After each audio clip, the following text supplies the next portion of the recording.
Apabila dari hasil lelangnya kemudian dibayarkan untuk menutup hutang ada kelebihan, maka itu harus dikembalikan kepada masyarakat.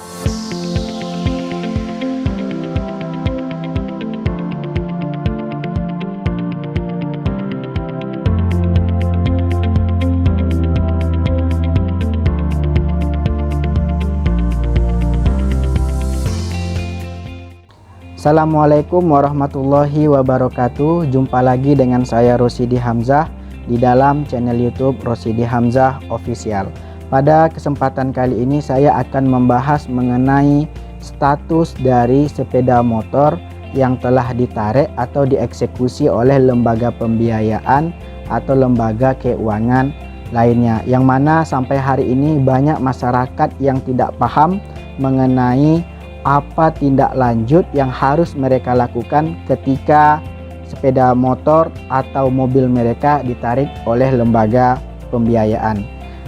Semoga video ini bermanfaat bagi peningkatan literasi masyarakat di bidang hukum. Selamat menyaksikan.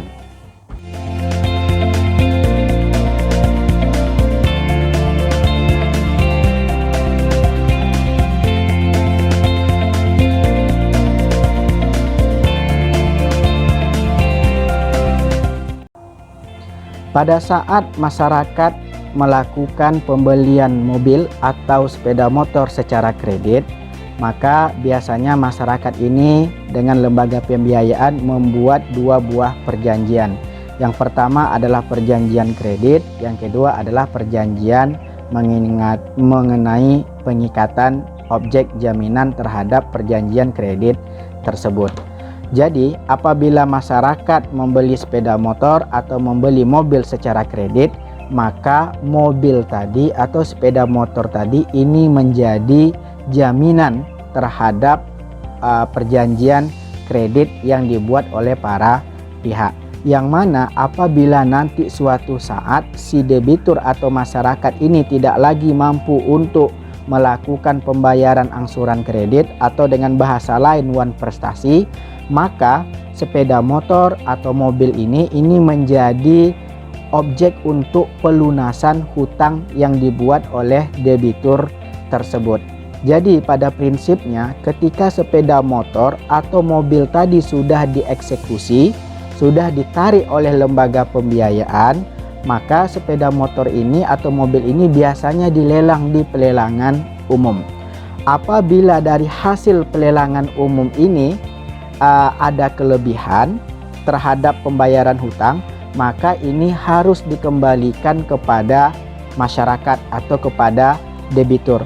Tetapi apabila tidak cukup, maka ini nanti akan dimintakan lagi kepada debitur atau masyarakat untuk melakukan pelunasan terhadap hutang yang telah mereka buat di dalam perjanjian kredit tersebut.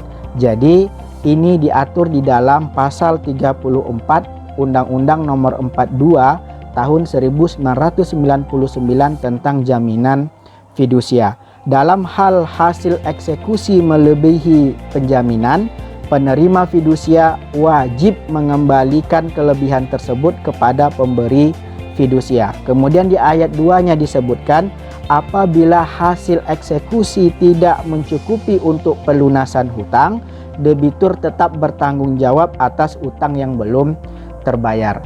Di dalam prakteknya, ketika terjadi eksekusi terhadap sepeda motor atau mobil yang dilakukan oleh lembaga pembiayaan, maka biasanya lembaga pembiayaan ini tidak memberikan pemberitahuan selanjutnya kepada debitur. Padahal di sana masih ada hak-hak debitur yang harus dikembalikan oleh lembaga pembiayaan apabila hasil dari eksekusi tadi melebihi dari hutang. Contoh, apabila ada masyarakat yang membeli mobil yang mana harga mobilnya ini 200 juta, DP-nya 150 juta dan sisa hutangnya adalah 50 juta yang akan diangsur selama 2 tahun, maka apabila di tahun keduanya mengalami kemacetan atau tak mampu lagi untuk membayar, maka mobil tadi ditarik oleh lembaga pembiayaan. Ketika ditarik, mobil tadi dilelang di pelelangan umum. hasil dari lelangnya ini harus nanti apabila berlebih ini harus dikembalikan kepada nasabah atau kepada debitur, karena hak mereka tadi dijamin di dalam pasal 34 Undang-Undang Nomor 42 Tahun 1999 tentang jaminan fidusia. Jadi bagi masyarakat yang sepeda motornya ditarik, mobilnya ditarik, maka silahkan tanya lagi kepada lembaga pembiayaan berapa hasil lelangnya, berapa hutangnya, apakah berlebih atau berkurang. Apabila dari hasil lelangnya kemudian dibayarkan untuk menutup hutang ada kelebihan, maka itu harus dikembalikan kepada masyarakat. Tetapi apabila kurang, maka masyarakat tadi pun harus bertanggung jawab untuk menutupi hutangnya tersebut. Beginilah keseimbangan yang ada di dalam pasal 34 Undang-Undang Nomor 42 Tahun 1999 tentang jaminan fidusia. Jadi ketika berlebih tolong dikembalikan, tetapi jika kurang maka debitur harus dengan kesadarannya melakukan penutupan terhadap hutang tersebut. Jadi bagi masyarakat, apabila sepeda motornya ditarik, mobilnya ditarik, maka tolong dipantau bagaimana perkembangan dari eksekusi tersebut. Apabila dilelang, maka hasil dari penjualan lelangnya ini harus diketahui berapa untuk membayar hutang. Apabila kelebihan, maka harus dikembalikan kepada si debitur atau masyarakat tersebut.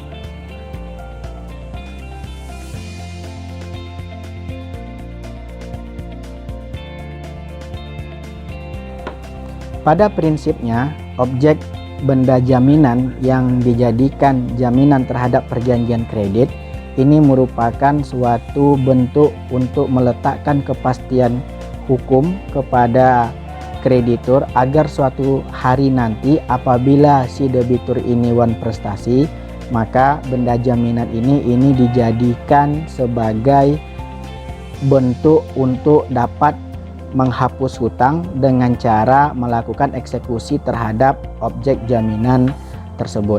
Di dalam prakteknya, terkadang di dalam masyarakat ini banyak masyarakat yang membuat perjanjian yang mengatakan bahwasanya apabila nanti suatu hari terjadi wan prestasi terhadap perjanjian kredit, maka objek jaminannya ini jatuh menjadi hak milik dari kreditur.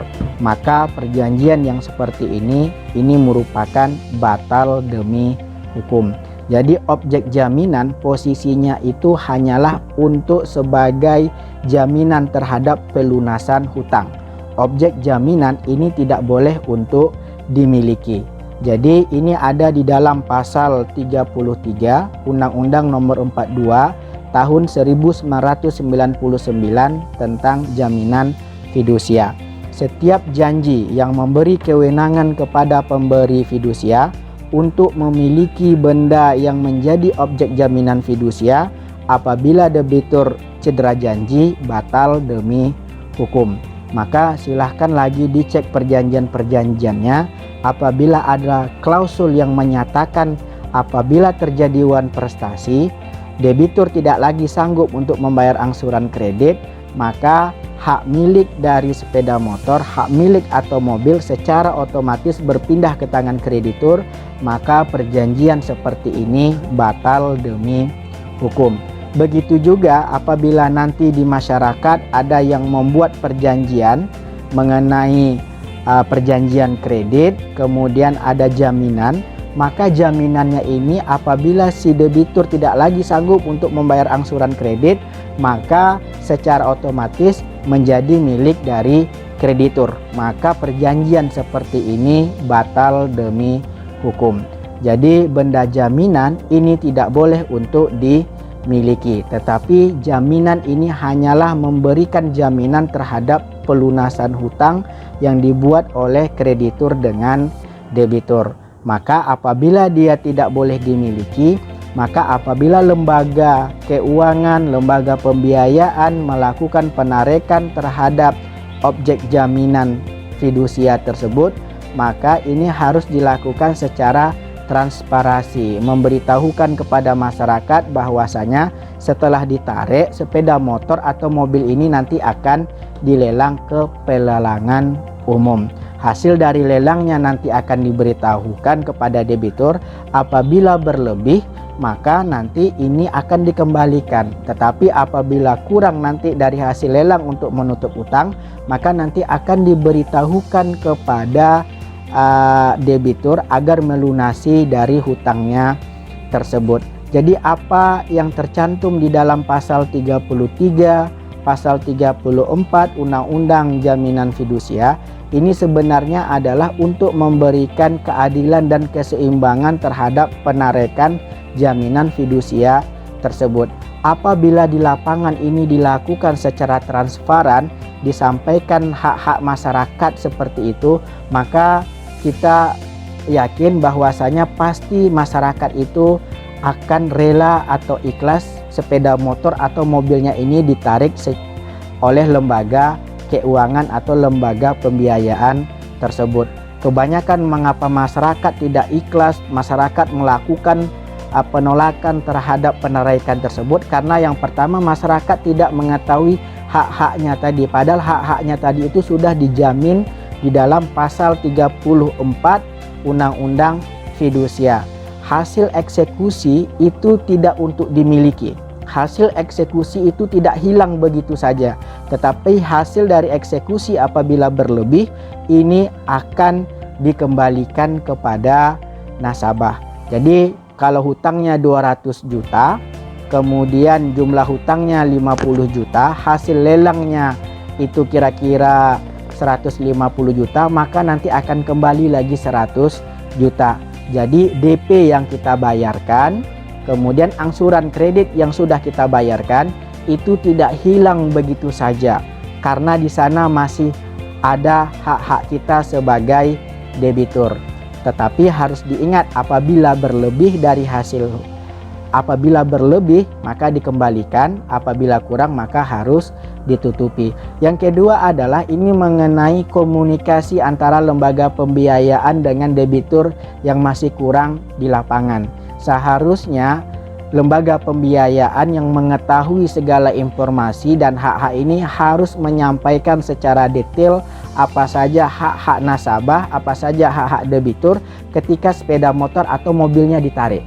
Jadi masyarakat pun tidak merasakan kehilangan. Mengapa masyarakat banyak melakukan penolakan? Karena pada waktu sepeda motor atau mobilnya ditarik, maka masyarakat beranggapan itu hilang begitu saja, tidak ada lagi yang kembali kepada masyarakat. Oleh karena itu banyaklah terjadi penolakan terhadap eksekusi yang dilakukan oleh lembaga pembiayaan.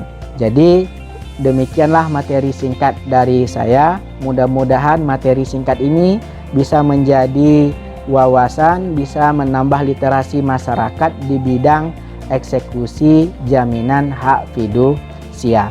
Demikian, terima kasih. Assalamualaikum warahmatullahi wabarakatuh.